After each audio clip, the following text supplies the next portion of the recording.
오해는 한 사람의 인생을 망칠 수 있다는 말 들어보셨나요? 오늘은 오해와 공포가 어떻게 법적인 문제로 비화될 수 있는지, 특히 정당방위와 같은 심각한 사안에서 어떤 일이 벌어지는지 실제 사례를 통해 알아보겠습니다. 한번 상상해보세요. 2024년 12월 26일 오후 5시경 경기도 하남의 한 조용한 아파트에서 벌어진 일입니다. 김모 씨는 어머니가 통화하는 소리를 듣고 갑자기 어머니가 자신의 여자친구를 해치려 한다고 확신하게 됩니다. 공포에 질린 그는 1m 길이의 나무 막대기를 들고 어머니에게 달려들어 소리를 지르고 두꺼운 이불 위로 어머니의 어깨, 발, 등 부위를 7차례 때렸습니다. 심지어 배를 찔렀는지조차 기억하지 못했습니다. 여기서 반전이 있습니다. 어머니는 왜 자신이 맞았는지 전혀 알지 못했습니다.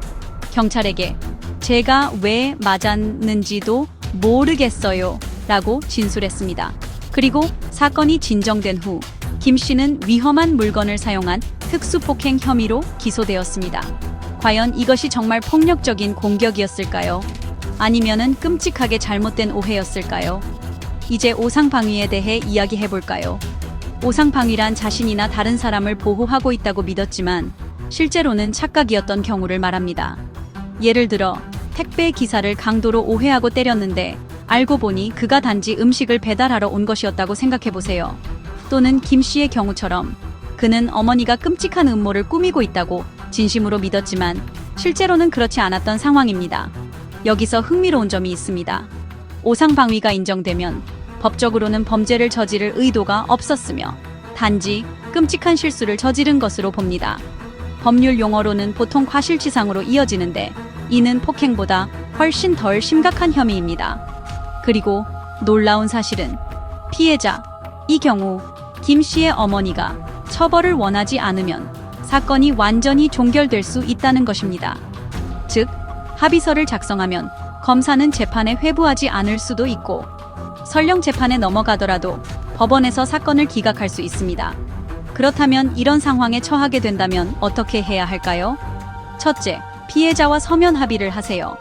둘째, 경찰과 검색에 자신이 오해로 인해 행동했음을 명확히 설명해야 합니다. 실제 위협이 있다고 생각했지만 제가 착각했습니다. 저희는 화해했고 피해자는 처벌을 원하지 않습니다. 라고 말해야 합니다. 기억하세요. 검사는 모든 것을 검토합니다. 진술, CCTV, 의료 기록, 증인 진술 등. 그리고 위험한 물건을 사용한 것이 정말 실수였는지 명확히 해야 합니다. 변호사가 있다면 일이 더 빨리 해결될 수 있습니다. 하지만 혼자 진행하더라도 상세하고 솔직한 서류를 제출해야 합니다. 결국 오해는 누구에게나 일어날 수 있습니다. 하지만 오해를 어떻게 다루고 자신의 법적 권리를 아는 것이 모든 차이를 만들어낼 수 있습니다.